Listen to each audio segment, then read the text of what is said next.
Nagsimula na kaninang umaga ang biyahe ng Philippine National Railways mula Maynila patungong Calamba, Laguna. Ito ang balita ni Mon Hocson. Good news para sa ating mga kababayan dahil nagsimula na ang biyahe ng Philippine National Railways mula Maynila, Calamba, Laguna at vice versa. Ito ay upang mapagsilbihan pa ang mas maraming mga kababayan nating lumuluwas ng Metro Manila araw-araw. Ang Calamba Station ay karagdagan sa 25 istasyon ng PNR na operational na. Ang bagong istasyon ang magbubukas sa mas maraming oportunidad para sa ating mga kababayan gaya ng trabaho, edukasyon at turismo. Mayroong biyahe ng alas 5 ng umaga mula sa Calamba at sa Tutuban at huling biyahe simula alas 6:30 ng gabi sa parehong lugar. Murang-mura pa rin ang pagsakay sa PNR. Sa halagang 45 pesos ay makakarating ka na sa Calamba, Laguna. Kumpara doon sa gagastusin mo sa bus na mamamasahe ka ng halos 100 piso. Aabuti naman ng halos 2 oras ang biyahe kumpara sa ilang oras ng pagsakay mo sa bus at sa kakaharapin mong matinding traffic sa kalye. Well, definitely it's traffic free, no? Hindi pa naman tayo nata-traffic hanggang ngayon. Cheaper. I think hindi ko lang alam kung magkano yung bus ride from Calamba. So I think 45 yata. So you're getting less than 50% cost. So that in itself, traffic at the same time cheaper fares.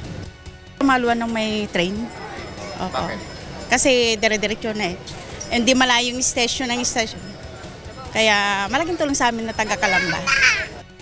Mas mabilis kasi rito tsaka walang traffic.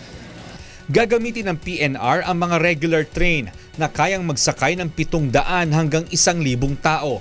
Araw-araw ay mayroong 52 trips na kayang mag-accommodate ng 80,000 hanggang 100,000 pasahero.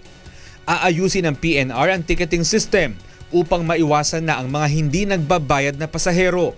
Tataasan rin ng PNR ang multa sa mga mahuhuling hindi nagbabayad ng ticket. Marami kami nahuling kan.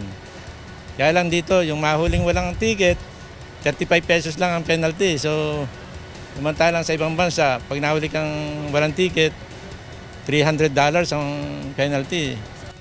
Ito naman ay sariling atin. Ay magbayad naman po kayo, napakababa na itong... Kami na po ang pinakamababang pamasahe sa lahat ng transportation means in the Philippines. Isa sa ilalim rin sa rehabilitasyon ang mga riles sa susunod na taon. Sa ngayon ay mayroong 7 tren na ginagamit ang PNR at plano na madagdagan pa ito bago matapos ang taong 2015. Makikipag-usap naman ang DOTC sa National Economic Development Authority upang planuhin ang pag-extend ng PNR mula Tutuban hanggang Legazpi, Albay at Tutuban hanggang sa Malolos, Bulacan na may budget na 300 billion pesos. Plano rin ng DOTC na isa-pribado ang PNR sa susunod na taon upang mas lalong mapaganda ang serbisyo dito. Mon Hocson, UNTV News Worldwide.